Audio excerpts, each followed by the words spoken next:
how to replicate the mermaid stretch from the reformer onto the floor. This is a favorite for many of us, and although it's not perfect in the floor space, let's at least try and make something a little bit comparable. So as far as the legs go, we have two options. Traditional reformer Pilates, we have the legs out in front. Notice the bottom base of my shoe and foot is in contact with my opposite thigh. And then I just have an internal rotation of this hip with this leg swung around. So if I'm in this position with the legs, notice my right knee here is the leg that's bent in front.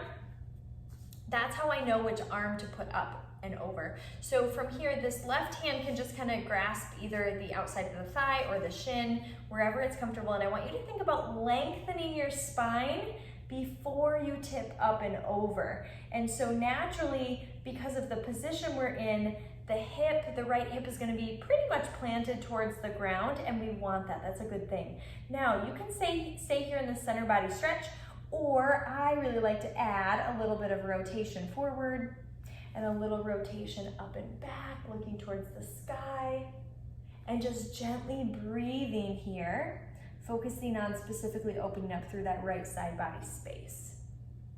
Okay?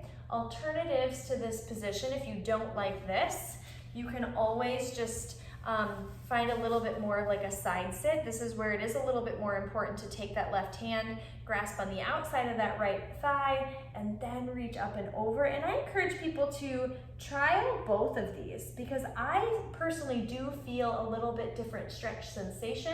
I get a little deeper fascial stretch through my whole right side body when I have my foot tucked underneath here compared to more of that figure four. So it'd be good for you to practice each of those.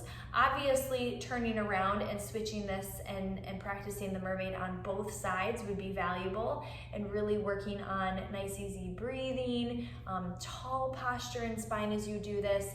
If for some reason this position is not good for your hips, you can always do this in a seated position. Grab a couple blocks or a little seated position where you can actually get your legs square and parallel. So pretend that I'm actually on a seat, and then just practice that same side bend. This is also really great to do when you're sitting at your desk space for hours on end, studying, working, whatever it is that we all do at our desk spaces for hours without movement.